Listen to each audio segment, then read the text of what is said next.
At this point in the semester, we have heard from entrepreneurs that have started ventures from scratch, literally out of garages. We have heard from innovators and entrepreneurs who have had to work within a system of a large company like GE. Today is turnaround day, and you're going to hear from an executive that had to work with a very grim situation in a well-known company. Our guest today is Mr. Russell Weiner, who is the president of Domino's, fastest growing restaurant chain. His first car was an Oldsmobile Delta 88. His favorite pizza, even though he is a carnivore, I believe, is the Pacific, let me get this right, Pacific Coast Veggie Specialty.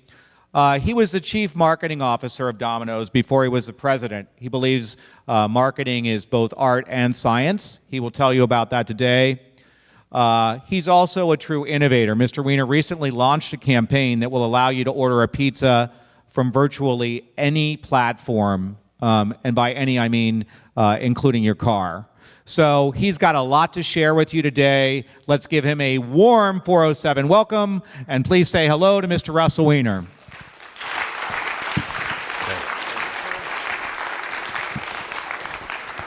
407, that must mean you're smart. I don't think I ever went past the 300 level class, so anyway, thanks for having me. You know, you may wonder why this is a slide from a University of Pennsylvania, kind of right up on our pizza turnaround. And so this is an entrepreneur class, and you probably came and wondered, why would someone from a 50-year-old company be coming here to speak about entrepreneurship? And I think hopefully what you'll see after today is what we had to do in Domino's is kind of the best of entrepreneurship thinking. And so whether you're going out to start your own business or you're going to an existing business, I think there's a frame of mind and a strategic approach that you'll want to do really wherever you go. And I'll try to weave that in as I go through the Domino's story. So some lessons and things that we have learned along the way. So whenever I talk about the pizza turnaround, people talk and say, hey, you know what, why did you have to change the product? Why did you have to come out with this bold messaging? And if you don't know what I'm talking about, you'll see in a second. But why did Domino's have to change so much? And the point is a couple. First is sales. So for those of you who haven't taken finance yet, that's bad, right? When you got a lot of red stuff. I always like to point out, I joined after all the red stuff was done. So I would not have come here. I used to work at Pepsi, run marketing there. And so thankfully for me, there was a lot of red, but not thankfully for the company, was not in a good situation. And so quickly, right, like any idea you got to figure out, okay, what's wrong, right? What's the need here? And so we talked to customers, but they also talked back to us. So this sales chart you see here was reflected in the stock price. So I joined Domino's in September. You see the stock was around 12, and maybe it was the news of me coming or whatever. But two months after that, the stock was $2.84. So you have a company with 3 straight years of negative sales, franchisees not doing well. $2.84 stock is what Wall Street thought of us. So what was our strength and what was our weakness? Well, we've always been thought of as a great service company. For those of you who may not know, we used to have this great campaign that said, hey, you know what, if you order Domino's, we'll get to you in 30 minutes or it's free, right? And so for a while there, we were pretty special, but didn't really last very long. And so if you talk to consumers about what the strengths were of Domino's, what they would tell you was service, right? We were the 30-minute guarantee people. But why wasn't 30 minutes that important anymore? Anybody used to watch, what's that with Al Bundy? What was that show? Oh, God, Married with Children. You don't even have no idea what I'm talking about. Al Bundy, what his big claim to fame was in high school, he was a big football player, right? And then he became a shoe salesman. Not that there's anything wrong with a shoe salesman, but Al Bundy still in his 40s and 50s talked about what it was like back in high school when he was a great football player. And that's what Domino's was like. You know, in the 80s and 90s, we were about delivery. And, you know, it was a decade or two later, and we're still talking about great delivery. And come on, everyone delivers. You can deliver a pizza, you get Chinese food. I had my car delivered to my house when I ordered it on eBay. You can get movies delivered to you on this thing. And so delivery is not that important. And so even though we rank number 1 on delivery, we're a pizza company. And so it's important that we taste good. And when you ask customers how we tasted, we rank last with Sir Charles E. Cheese, the connoisseur of pizza. And that's not good because we don't have video games or anything like that at Domino's. And so we're a pizza company that had a message that was really old. Delivery, yay, everyone's doing it. And a product that wasn't very good. And so we spent a couple of years working on our product. And let me tell you a little bit about the reason. So for anyone who's thinking about coming out with a new product and messaging it, I'll bring you back. Here's another old reference.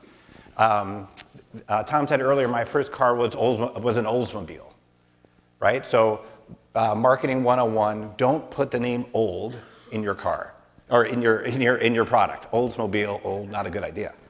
Well, so Oldsmobile, though, they had a great insight, and I bet a lot of you in the room have great insights about business. So the Oldsmobile insight was, you know what? Everybody thinks that our cars are for their dads, right? Like they're the old person's car.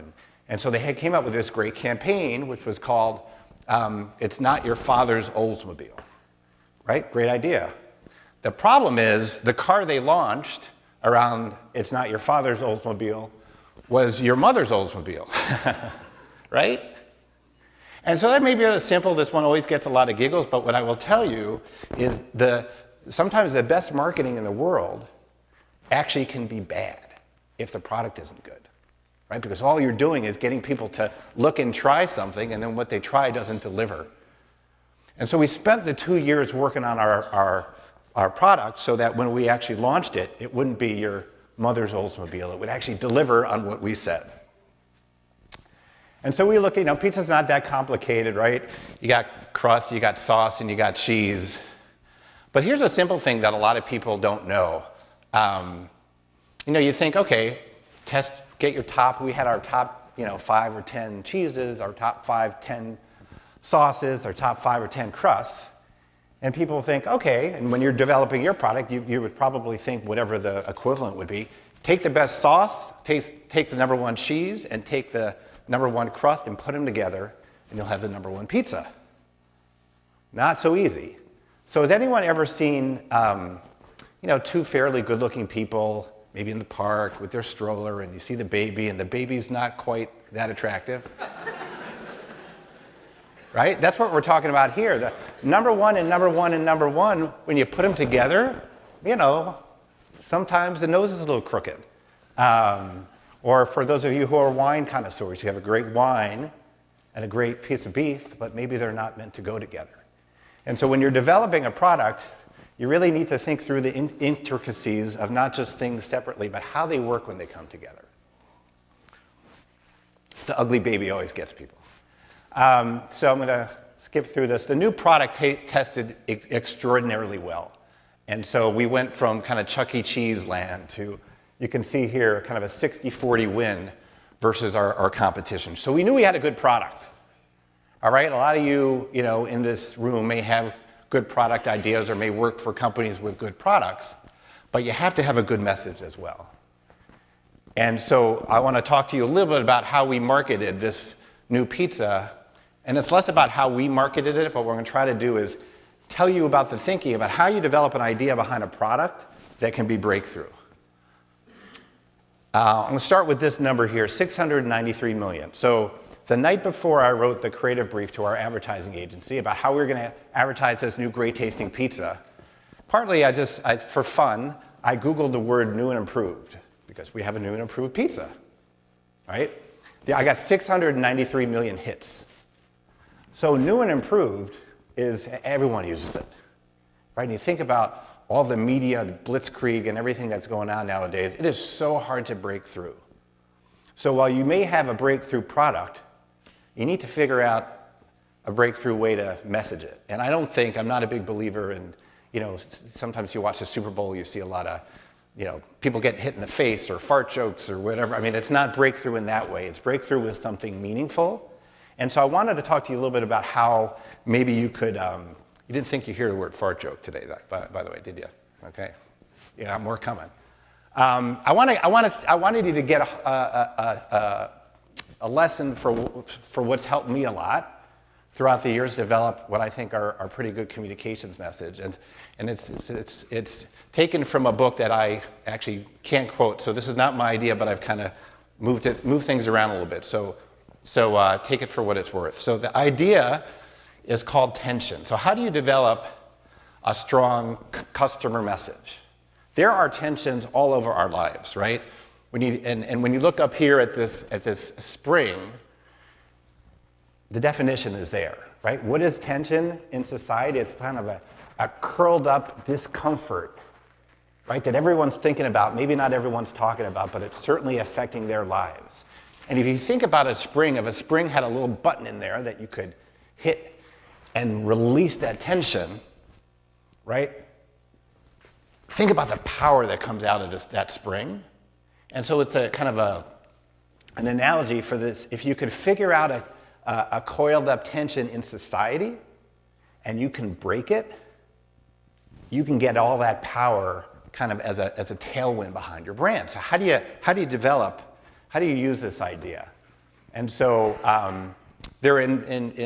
for me, there are three types of tensions, right? There are brand tensions. There are customer tensions. So, we're a restaurant company. What are some category ones?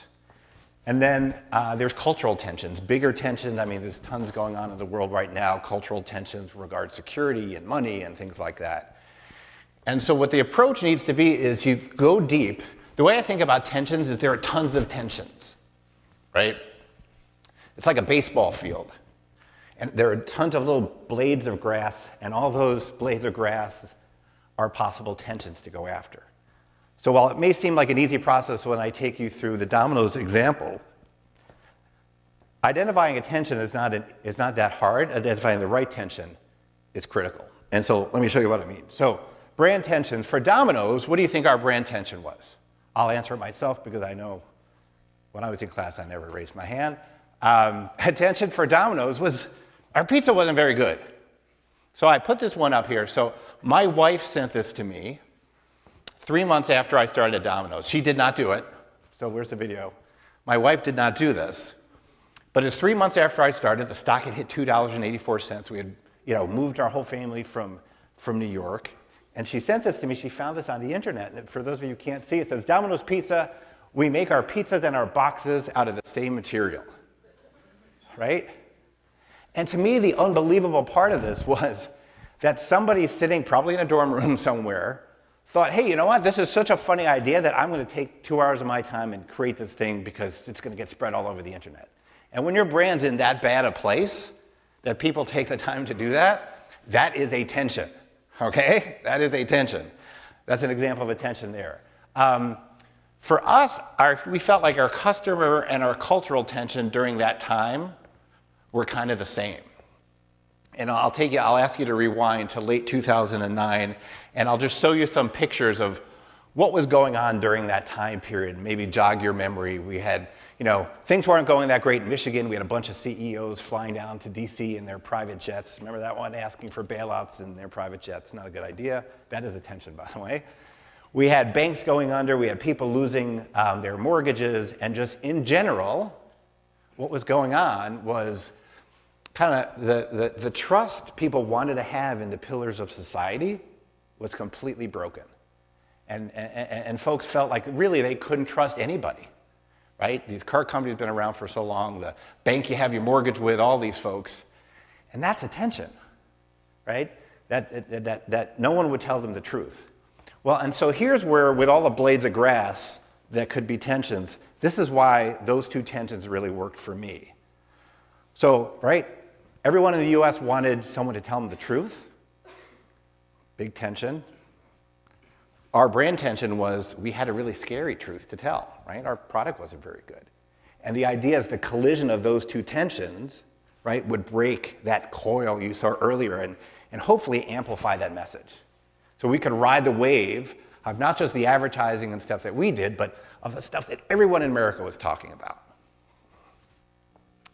And so these next 2 pages, instead of saying introducing the new and the new and improved Domino's Pizza, this was actually the brief I wrote to the agency. So it says, in today's world of deceit and mistrust, Domino's would unexpectedly connect with customers by being real and transparent, by listening, and by telling the truth. That was the brief. And what I'm going to show you now are a few ads. Hopefully you'll see how that's brought to life. Now we're a few years later, it may not seem like that big a deal, but I will tell you, when you take a company that's been around for 50 years and you go on air and you say, yeah, our pizza sucks, it really is kind of a risk. So before I talk about the ads, what I also want to talk about is a lot of times, if you're starting out with a company or you work for an existing company, what's really important is also to get everybody to follow your message that's internal. You have advertising, you need to think about invertising. Like, what is it that's going to get everyone behind what it is you're trying to do? And so we launched this new tagline for our ads. You probably don't even know. It's on all our TV spots, but we don't really make a big deal about it. But it's called Oh Yes We Did. And when I rolled it out to the system, what I said was, we need to do marketing in a time machine, right? We were in a really bad place, and we needed to have 5-10 years of sales in 1 year. And so what we needed to do were things that, when we did them, people were so surprised, and it took their thinking of Domino's in such a way that they would say, oh my God, did Domino's actually do that? And our answer would have to be, oh yes, we did. And so everything we did, we asked ourselves, is this an oh yes, we did idea? And hopefully you'll see that as we go through this. All right, the other thing when you start a company or an existing company is you have to have a strategy. And so we had a communication strategy about how we were going to roll out this message all year. It wasn't, hey, let's do an ad and then let's walk away. What I have learned is that if a strategy is good and your tactics are bad, you stay with that strategy, you just change your tactics. And I think too many people change really too quickly. And so what we did was we mapped out what our year would look like in advertising, and kind of almost like a play. So if you go to a play, the curtains are closed, you're not really sure what you're going to see, and opens up Act 1, leads to Act 2, and hopefully at the end everyone's happy and you get your standing ovation, which is, not that I'm hinting I need to get a standing ovation today. It would be nice though, I'm just joking. And the standing ovation for us would be people would buy the pizza. And so we mapped out our story.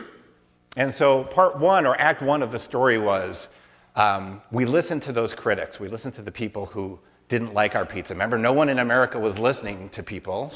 Granted, we're just a pizza company, but we were going to listen. And they inspired us to reinvent our pizza from the crust up. So here's that ad. Domino's pizza crust to me is like cardboard. I hear what some folks are saying about our stuff. The sauce tastes like ketchup, totally void of flavor. I mean, that hits you right in the heart. Most companies hide the criticism that they're getting, and we actually faced it head on. This is what's driving us. This is what's making us want to get better. There comes a time when you've got to make a change. You've got to move forward.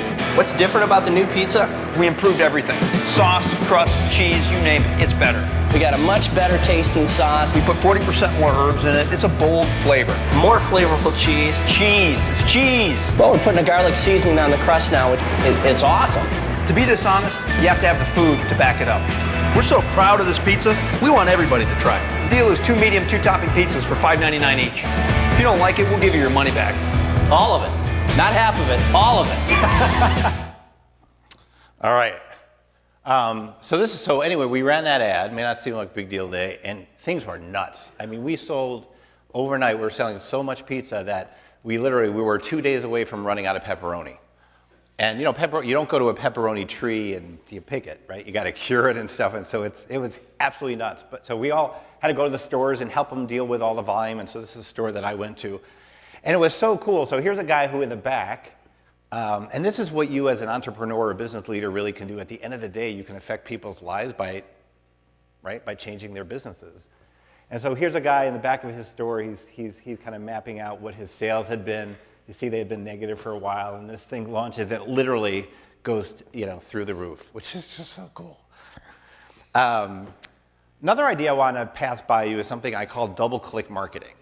And so you know how sometimes you're on the internet and you click on something and it's almost like an Easter egg or those Russian dolls, and you click on something and something else opens, and you double-click on that and something else opens.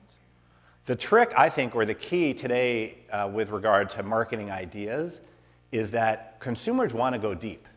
Not everybody. Maybe a small percentage of consumers will want to go deep on your message to see if you're telling the truth or not. And you have to have this double-click stuff. You have to have the more in-depth stuff there for people who want it. It may not be a lot of them, but what they'll do is they'll go out and they'll, tell their friends, and they'll, yell from the rooftops that your message is real. And so it's not about just the kind of top-line message. It's about what else you have for them. And so in this case here, what we did was, again, we just put on air that our pizza is not good. You go to our homepage to order pizza, and what you saw was a live Twitter feed of what people were saying about the pizza. Because again, we're honest, and we're going to back it up, and we're going to show it real time. And if something bad was said about the pizza, it would be up there. And so, other than the Pizza Hut guy, pretty much everyone was saying positive things, so that's good. But if there was a negative thing, it would have been up there. And what did that do? It proved that we were 100% right with our behind our message, right? Which was important for us because it was about honesty and transparency. And so what was really cool is this meme that was sent to me by my wife that awful day in December of 2008. Then people were changing their tunes. And literally, we got this one, right? Amidst pizza tasted, I'm not sure I can drop that one, but you see it. It's pretty cool, right? And so if you do something right, all that negativity, all of that tension, people will start kind of delivering on the other side. All right? People want, that's why Rocky movies do so well, right? People want, they want positivity. They want people to come back and do really well. All right, Act 2. Remember I said you've got to be disciplined and you got to stick to your message. And so when the first ad was done, we said, okay, how can we go deeper? And we figured, you know what, why don't we do this? Remember all those critics in the first ad that said our pizza wasn't good? Well, what about if we go to their houses and surprise them and have them try the new pizza? And whether they say it's good or bad, we're going to put it on air. Here's that spot. We're here to see Carlos. Carlos was in a focus group and he said some unflattering things about Domino's pizza. Crust is a little too rubbery. We're bringing him the new and improved pizza. Carlos! Low quality and forgettable. Saul? I didn't know you were listening. Domino's Pizza should start over. She has no idea we're coming. Adrienne? Yeah. I mean, if it's not great, tell me. I'm eating my words. I'm back. I'm in. The critics have spoken. Now it's your turn. Try 2 medium, 2 topping inspired new pizzas for just $5.99 each. All right, now what we did was, though, remember double-click marketing, is we said to ourselves, now you're seeing a bunch of people who really like the pizza, right? And so if you're sitting at home, knowing everything that's going on, the tension going on in society, you're saying to yourself, well, of course, they probably just cut it to show all the good stuff. And so what we decided to do, again, double-click marketing, was for those who actually wanted to go deeper, we were going to do kind of just show everything. And we would have actually shown bad comments. They were all good, so we were psyched about that. But this is actually my favorite thing we did in the campaign. Not everyone saw it because it was on the web. We had a few million hits. But this, I think, showed people that we were going to be 100% transparent with the message. So it's a couple minutes, but I think you'll enjoy it.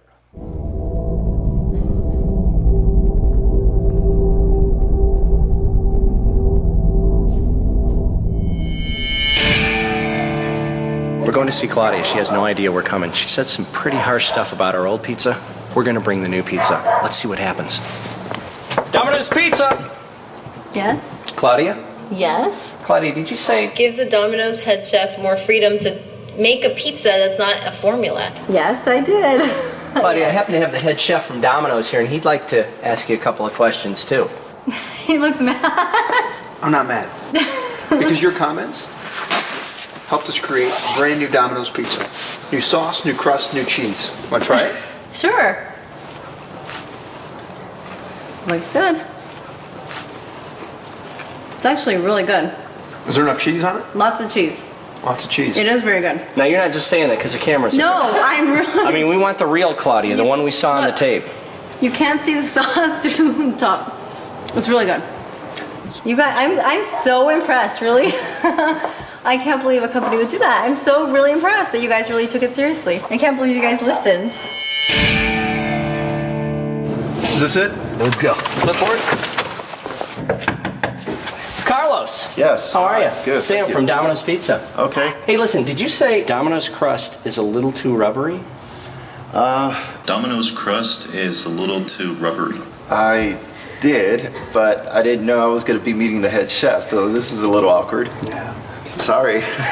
This is unexpected. No, don't be sorry. What you said helped us get better. We have a brand new pizza. You want to try it? Sure, I'll give it a shot. This is great. This is great. Try the crust. Yeah, try the crust. Try the crust. This is fantastic. Ah, our converse. Hey, how are you? Saul? Sam from Domino's Pizza. I have to go. Something's going on here. Saul, did you say... To me, Domino's tastes low quality and forgettable. I didn't know you were listening, but I was being truthful. Your comments help inspire us to change everything about our pizza. Would you mind trying a piece? Here we go. Here we go. Wow, I'm telling you how it is. This is the real thing right now.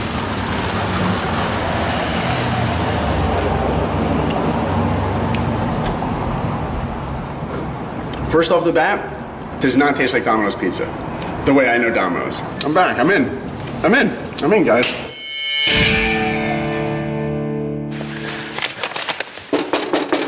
Domino's Pizza.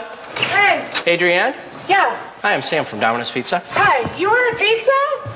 Hey, did you say these things in a focus group? Doesn't feel like there's much love in Domino's Pizza. You said that? Yeah. I happen to bring the head chef from Domino's Pizza. No, you did not. I'm sorry. Did you say that about our pizza? Wow, I did. Don't be sorry. Your comments helped us to improve everything about our pizza. Try it. Can I? Please.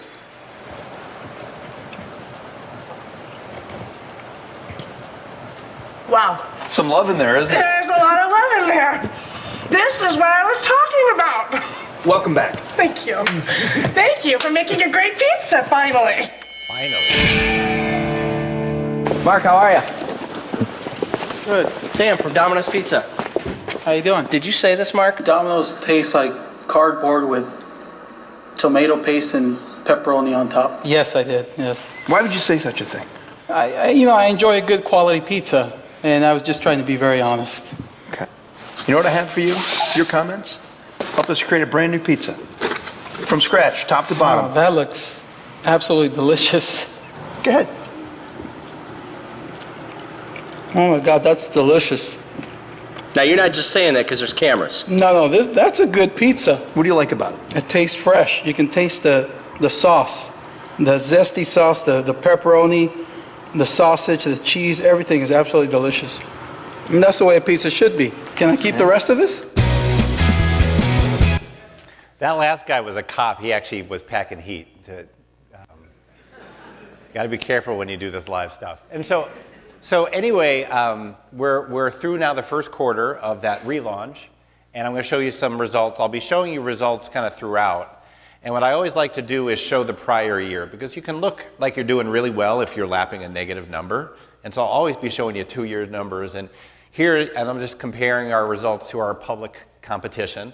And so you can see over the 2 years, Pizza Hut is up 2, Papa John's flat, and we're up 15.3, which we would have been up more. We literally just couldn't handle the business. Not that I wouldn't take a 15.3 again, but it just give you a sense of how things work.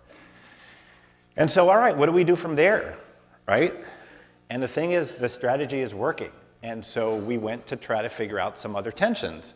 And I don't know about you, but before I got into the restaurant business, it feels like every ad I saw would show me a picture of something. And then when I go to order it, it would look nothing like it.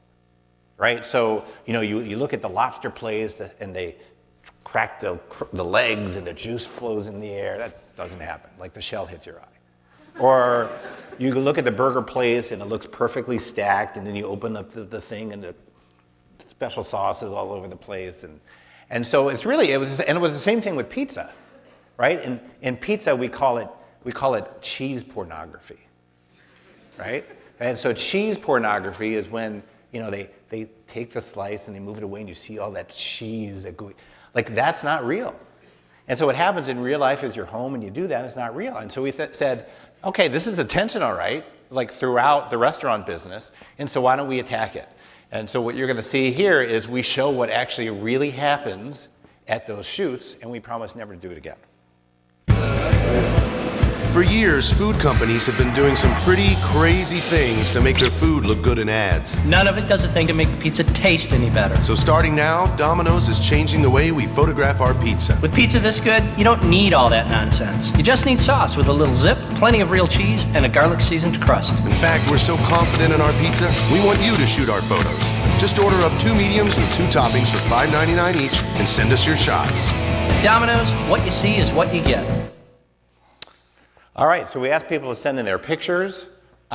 We got tons, 30,000 pictures. Actually, we got more pictures, but at one point what we realized is that we should have been very clear when we said, show us your pizza. So people were showing us other things, and that quite didn't make the website. We actually had to have HR look at the pictures. Yeah, it's sad. But we got a bunch of good ones in there, and like here are some of my favorites. So we're following this person until he's born, and he'll be in a Domino's commercial one day. But you look at that one on, I guess, your bottom right. I mean, that's real. There's no cheese pornography there, but it's real and looks really good. And so actually, ever since then, we've only used customer photography in our work, which delivers against that promise. And so what do you do from there? Well, what would most companies do from there, right? They'd say, hey, you sent us in all these great pictures, and look how great our pizza is. Thank you very much. Thank you very much. And we realized that, we deliver 1 million pizzas every day. There's going to be one that doesn't show up that great. And so rather than talking about all the good, let's find that chicken in our armor and let folks know that we're not going to rest until everything is perfect. So once again, talking about the tension, revealing a mistake, here's the follow-up spot. This is not acceptable. Bryce in Minnesota, you shouldn't have to get this from Domino's. We're better than this. When we launched ShowUsYourPizza.com, we asked our customers to be the photographers, and we've been thrilled by the results. But this, it really gets me upset. I'm Patrick Doyle, the CEO of this company. We're not going to fail. We aren't going to deliver pizzas like this. I guarantee it. So we're extending our $5.99 inspired pizza deal because we want to see even more of your pizza shots. We're still listening. We're going to learn. We're going to get better. Now, here's a really cool thing when we did that spot, so you can get a sense of what you can do with marketing, is, while that really helped customers, what that did was it made our pizza makers and our delivery people super scared that if they messed things up, theirs would be on TV. And so guess what happened? The pizza quality went up even further. And so it's really interesting what you can do, with the right message. Okay, so now we're at the end of the year. Pizza Hut and Papa John's relatively flat. Domino's up 10.4%. Really good, but oh my God, we have to lap that. How do you lap it? So here's that negative stuff I was showing you before we came around with the turnaround campaigns. Things turned around. Taste, remember we were worst in taste, we're the blue line. Now we're best in taste when we're about 2012. So we completely turned around what people thought of us. And I figured this is when people say, okay, stop showing me pizza numbers. And so I figured, let's show you some numbers for the broader restaurant business from 2009 through 2012. And you can see here Domino's and our growth, there was nobody better. And actually even the Starbucks number, while it's impressive, they had closed some stores. So it's easier to have same-store sales growth when you have less stores. But really no one in the industry was beating us. But like I said, we had to overlap it. And so what do? You don't change the strategy. You continue to find tensions and you go after them. And what we decided to do here is we talked enough about our pizza.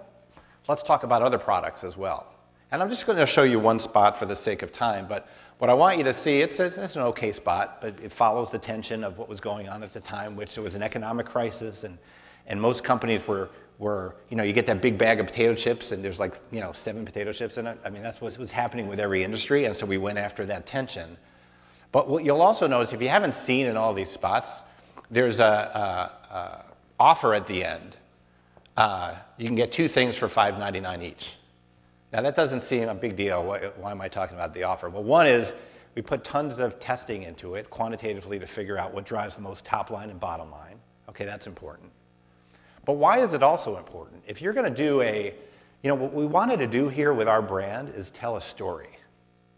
And if you think about most any retail brand out there, it's usually someone screaming really loud, telling you about a new product that's now stuffed with this, and here's the price.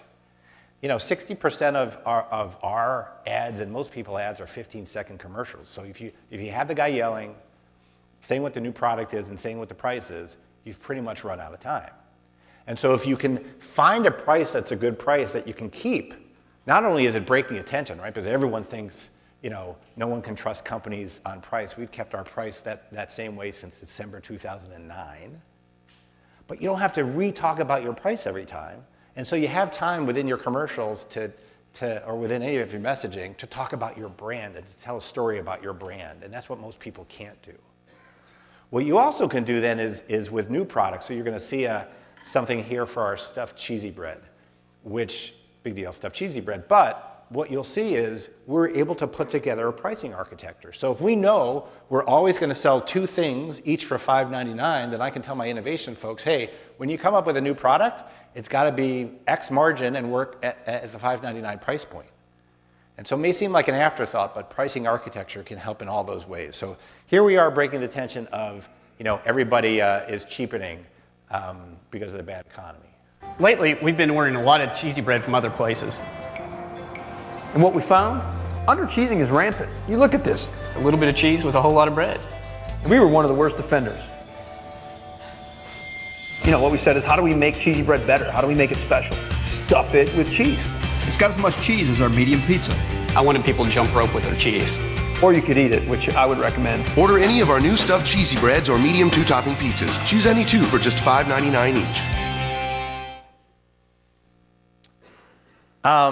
All right, we're done apologizing, right? I mean, it's like 2012 now, and we've done a lot of this, hey, I'm sorry, and all that, and we wanted to figure out, what could we do? What could we do to let people know, kind of like a beacon of change? What can we do out there to say, hey, we're no longer the old Domino's? Blow up that idea in your head and start thinking of us differently.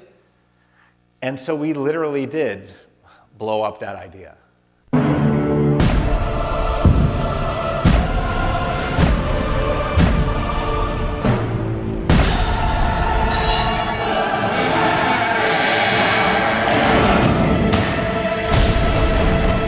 Changed from Domino's Pizza to Domino's because we're more than pizza. Try our specialty chicken, pastas, sandwiches, or stuffed cheesy bread. Choose any 2, including medium 2-topping pizzas for just $5.99 each.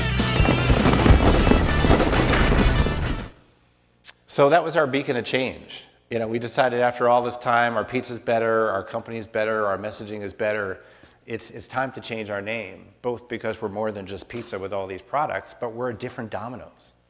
And so that was the kind of the pivot towards what we're going with now. And so if we want people to think of us more than just a pizza company, because we have carried this kind of deeper message. And so it allows us to pivot to other places other than food. So I'm going to show you a few ads now, and you're going to, I'd ask you to think about how much actual pizza do you see in this stuff, because it's more than just a pizza company. It's an electronics company. It's well, you'll see what I'm talking about. Technology. Cancel my morning meetings. How about a meeting with pizza? Where's Orion's belt? Light years from pizza. Dom, how do I do karate? I don't know karate, but I know pizza. Jiu-jitsu? Introducing voice ordering on the Domino's app, the newest way to order. Dom, I'm gonna need a pizza. I thought you'd never ask. Tell Dom what you want, or ask for this $5.99 deal. I'm on it. Right, so if you could be more than just a pizza company, it gives you tons of ways to build your brand. But also, if you think about it, when I worked at Pepsi, so I was lucky or unlucky enough to be if you ever had cherry Pepsi, lemon Pepsi, lime Pepsi, vanilla Pepsi, I apologize. Those are all me. And, I don't apologize. I mean, they were nice. Some people would call them innovations. I will call them spinnovations. What is a spinnovation? A spinnovation is just the same idea done a different way. A true innovation is really hard to do. I mean, this voice ordering took us 2 years to do. And so spinnovations are, what would be the next flavor of Pepsi? I don't know, turkey bacon Pepsi. How do you run out of stuff? And so the thing is, when you do these spinnovations, at some point you're going to run out of big ideas. And so you really do have to spend your time building your brand. And when you innovate, don't spinnovate, truly innovate. Here's another digital innovation that took us a while to build as well, but again, shows we're more than just a pizza company. TV is the best. Nice try, Eva. Texting is better. Nothing's better than Twitter. Smartwatches are the future. Your entrees. Hearty. But mine orders Domino's. So does mine. I can order Domino's on Twitter. So can a text. Pizza emoji sent, Domino's ordered. Smiley face. Use your favorite device to order 2 medium 2-topping pizzas for $5.99 each. So cool new channels, but also these are celebrities that never would have worked, with Domino's before because we're a new brand now, and so this is a brand building, but yet at the same time letting people know, there are new ways to order from Domino's, and to be honest, not a lot of people are ordering this way. I mean, a decent amount. But sales skyrocketed because people sat back and said, oh my God, this is so cool. Let me call Domino's. Or let me go online for Domino's. But again, it raises our brand to another level. And so, as you tell your story, just recognize kind of the broadness of appeal you want to have. All right. Oh, so this one's pretty good. And so so I've been with the company since, for 6 years. And so what I wanted to put into perspective for you guys is how well Domino's has done over that time period. So here's the way to read this chart. We did it back in 2014. I don't have 2015 yet because we're a public company. The year's not over, so I can't show that to you yet. But just know I wouldn't be here if we weren't having a good 2015, right? So anyway, what this says was, okay, in the year 2014, out of the 251 restaurant concepts that are out there in this country, 194 of them were positive 1 year in a row. Okay, well, that's not that hard, being positive 1 year in a row. I don't even know if you can say in a row when it's 1 year, but who knows. Anyway, 99 of those 251 companies were positive 3 years in a row, and only 15 of those 251 companies were positive 6 years in a row. Well, that's fine if you're able to see, though, the obviously Domino's is there, we're all happy. But then I started to look at the small type on the bottom, and I said, okay, who else do we got there? We got Pal's Sudden Service. I don't know who Pal is. I'm sure he's a nice guy. Like Tully's Coffee. I'm sure Tully and Pal play pool together. I have no idea. I realized I don't know a lot of these folks. So I said, hey, you know what? Let's cut it off. Let's say, Domino's has 5,000 stores.